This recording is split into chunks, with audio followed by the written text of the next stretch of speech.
Magandang hapon mga ka-happy hour. Narito ang mga balita para sa MBC TV Network News Update 5 PM edition. OCD, Bagyong Christine, Malaondoy ang dalang ulan. Sa 2x2 mismong si Office of the Civil Defense Administrator Undersecretary Ariel Nepomuceno, ang naghalintulad sa Bagyong Christine sa Bagyong Ondoy, na nanalasa sa bansa taong 2009. Marami tayong mga kababayan, lalo na yung kasagsagan mo ng ulan kahapon.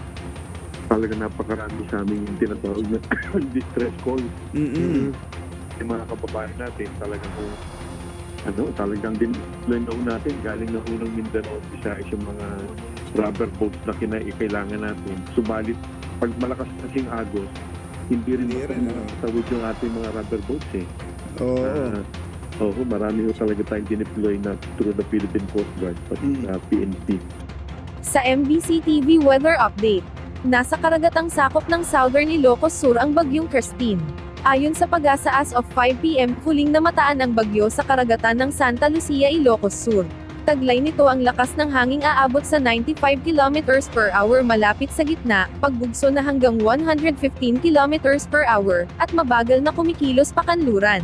Sa forecast ng Weather Bureau, posibleng lumabas ng Philippine Area of Responsibility ang bagyo bukas ng hapon, October 25.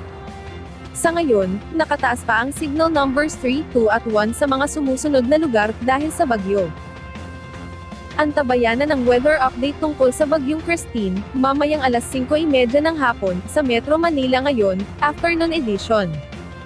Mga ka-happy hour, patuloy na tumatanggap ng cash donations ang MBC Operation Tulong para sa relief and feeding missions para sa mga nasalanta ng mga pagbaha sa Bicol Region dulot ng Bagyong Christine. Sa mga nais tumulong, maaari kayong mag-deposit sa mga sumusunod na bank accounts. Para sa Metrobank account, 640-7640-0864112. At para naman sa BDO Peso account ay 0005-0803-5635. Bago tayo magtapos, narito na ang Christmas countdown, ngayong araw ng Huwebes. 62 days na lang, Pasko na. At yan ang mga balita para sa MBC TV Network News Update 5 PM edition. Samahan ninyo kami bukas, mula alas 9 ng umaga, hanggang alas 5 ng hapon. Stay safe mga ka-happy hour.